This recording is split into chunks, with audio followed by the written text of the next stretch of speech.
Hi friends, welcome to అత్తకోళ్ళ వంటలు. అత్తకోళ్ళ వంటల్లో నేను చాలాసార్లు పొళ్ళు చేసి చూపించాను. కొత్తిమీర పొడి, ధనియాల పొడి, మునగాకు పొడి అన్నీ చేసి చూపించాను. కందిపొడి మాత్రం మీకు చూపించలేదు. ఇవాళ కందిపొడి స్పెషల్ అన్నమాట. కందిపొడి చేసి చూపిస్తాను. అదేవిధంగా ప్రిపేర్ చేయాలి. దానికి కావాల్సిన పదార్థాలు ముందుగా చూద్దాం. కందిపప్పు 500 గ్రామ్స్ తీసుకున్నాను. అలానే శనగపప్పు 150 గ్రామ్స్, మినప్పప్పు 100 గ్రామ్స్, జీలకర్ర 20 గ్రామ్స్. ఇవి మార్కెట్లో దొరుకుతాయి కదా మనకి ఎండుమిరపకాయలు. ఇవి స్పైసీ మిర్చి అన్నమాట. అలానే ఇవి వాంగడా మిర్చి కలర్ కోసం. ఇవి నేను 80 గ్రామ్స్ తీసుకున్నాను. ఇవి 40 గ్రామ్స్ తీసుకున్నాను. అలానే ఇవి పొట్టు తీసిన వెల్లుల్లిపాయలు 50 గ్రామ్స్. అలానే మిరియాలు 15 గ్రామ్స్.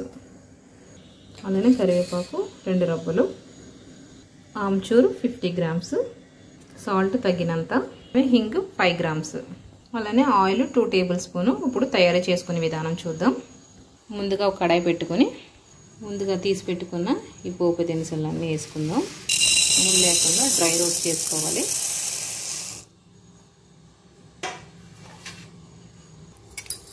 ఏమైనా సిమ్లో మాత్రమే ఫ్రై చేసుకోవాలి, హై ఫ్లేమ్లో కాకుండా.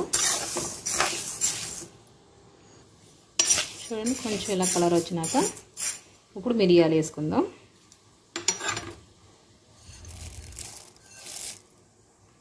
మిరియాలు కూడా వేసుకొని లైట్గా ఫ్రై చేసుకోవాలి.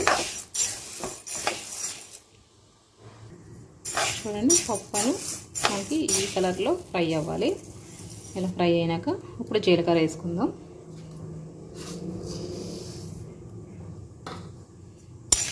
జీలకర్ర వేసుకొని ఒకసారి కలిపేసుకొని మనం పక్కకు పెట్టేసుకుందాం. ఎందుకంటే ఈ వేడికి ఈ జీలకర్ర అనేది ఫ్రై అయిపోతుంది. దీన్ని ఇప్పుడు ప్లేట్లో తీసేసుకుందాం.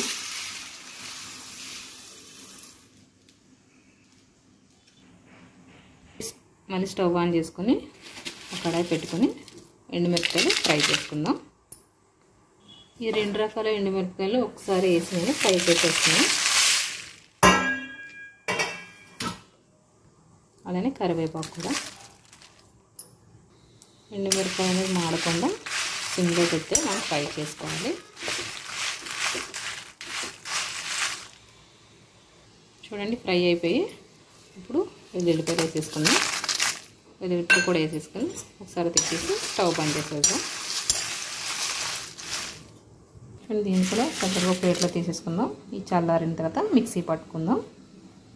చల్లగా అయిపోయింది. ఇప్పుడు మిక్సీ జార్ తీసుకుని మిక్సీ పట్టుకుందాం.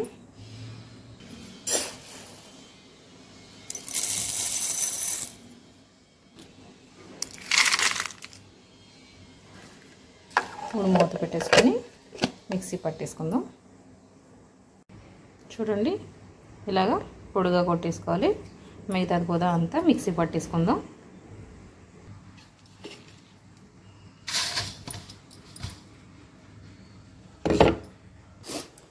ఇలా పొడి కొట్టేసుకున్నాక కడాయి పెట్టుకొని 2 టేబుల్ స్పూన్ ఆయిల్ వేసుకుని ఇప్పుడు హింగ్ని ఫ్రై చేసుకుందాం.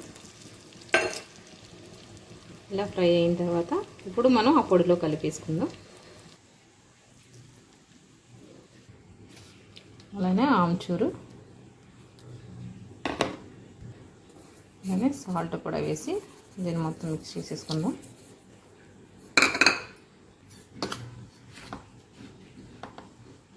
ఇలా మొత్తం అంతా ఉండలు లేకుండా మొత్తం పొడి పొడిగా కలిపేసుకోవాలి. చూడండి, ఎంతో రుచికరమైన కందిపొడి అయితే రెడీ అయిపోయింది. ఈ వీడియో కనుక మీకు నచ్చినట్లయితే లైక్ చేయండి, షేర్ చేయండి, సబ్స్క్రైబ్ చేయండి. అలానే మా అత్త కోడల వంటని ఫాలో అవ్వండి. Thank you.